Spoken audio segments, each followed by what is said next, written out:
If we were to ask you to think of 3 middleweight naked motorcycles that match looks and performance, the Yamaha MT-09 SP, the Kawasaki Z900 and the Triumph Street Triple RS are probably 3 bikes that feature pretty close to the top of your list. Each machine mixes sports bike handling, naked bike appeal and over 100 horsepower into a nimble, ride everyday package. But which is the best midweight naked that you can buy today? If you're looking for affordable thrills, the midweight sector is brimming with talent. Take these 3 for instance. Each can be sat in your garage for around £10,000. To start with, the Kawasaki is the most affordable of the bunch, coming in at £8,899. On a £2,000 deposit and with mileage of £4,000 a year, the Z900 would cost £104.36 over 36 months. Next up is the Yamaha, which in SP spec is £9,745.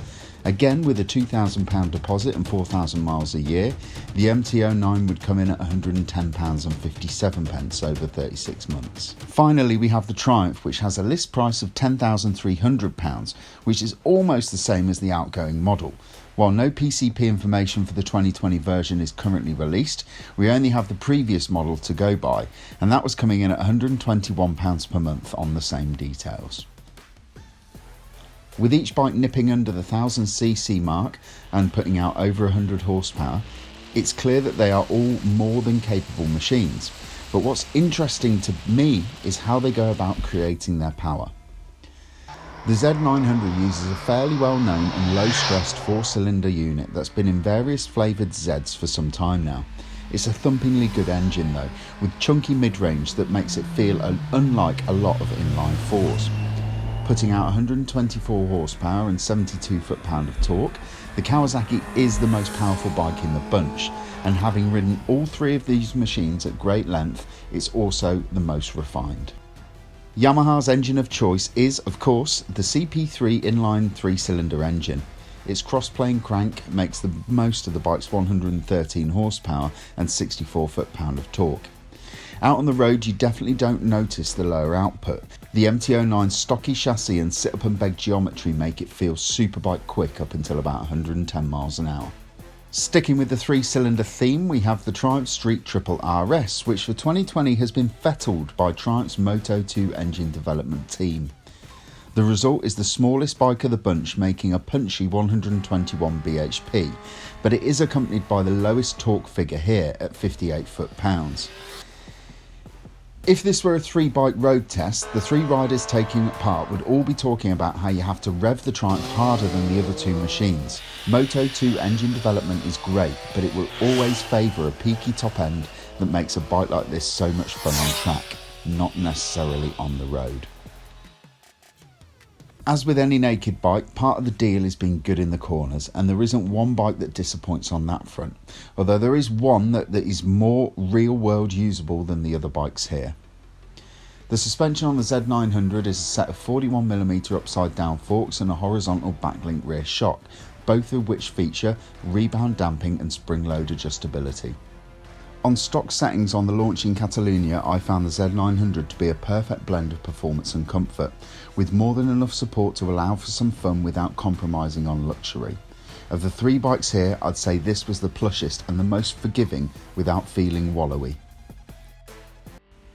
With probably the trickiest looking suspension of all 3, the MT-09 wears some super blingy KYB fully adjustable forks and an Öhlins rear shock, complete with its own remote adjuster. The MT-09 is a lively thing to ride, with firm suspension that rewards a rider that can take the bike by the scruff of the neck and show it where to go. It may be down to the geometry of the bike, but I always found the front end of the MT-09 and the SP in particular to be on the move, not worryingly so, but just enough to let you know that this is a lively little motorcycle. The Triumph is shod with some of the best quality suspension this side of a full-blown sports bike. We have fully adjustable Showa big piston forks and an Öhlins STX40 rear shock. With a frame and chassis that's almost identical to the Daytona Supersports bikes, it's no surprise for me to say that this, in my mind, is the best handling bike here. It's telepathically quick to turn, requires almost no effort to ride fast, and is just comfortable enough to make its way in the real world. If you opt for the 2020 Z900 in your garage this year, congratulations. You own the bike that Visordown believes has the best TFT dash in the business. Along with the extremely easy to read TFT, you'll also get some riding modes, switchable traction control and Bluetooth connectivity via the Kawasaki Rideology app. The bike also features an assisted slipper clutch, dual throttle valves and LED lighting. The MT-09 by comparison has a slightly less high-tech dash in the form of a reverse LCD item that it shares with the MT-09 SP. It's easy enough to read, but it doesn't have the same levels of adjustability as a full TFT item. It does though have endlessly adjustable suspension and an assisted slipper clutch for creamy cornering. The MT-09 also has an added extra over the Kawasaki in the form of a quick shift at a standard fitment. Given that or a TFT dash, I know which one I would choose. The Street Triple RS is too fitted with a quick shifter and an assisted slipper clutch as standard, although with the Triumph it facilitates up and down shifts, not just up shifts as it does on the MT-09 SP. The Triumph also gets the latest TFT dash from Triumph, which features 5 riding modes, multiple styles and views, and more options and settings than you can shake a stick at. The Triumph also has something no other bike in this video has: proper top drawer stoppers in the form of Brembo monoblock calipers. If you're looking for true braking performance, this really does mean something.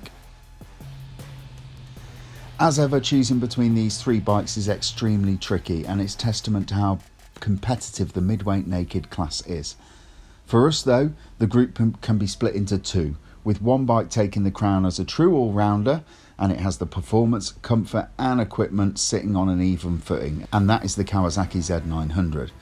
If you prefer your midweight naked with a little more track focus and don't mind forgoing some of the comfort in that deal, the Triumph Street Triple RS is arguably the bike to go for. If sharp handling and track performance are top of your list of priorities, there aren't many bikes that can match what the Street Triple does. So there you have it, that's our verdict. But what bikes would you like us to compare? Let us know in the comments below and we'll see what we can do.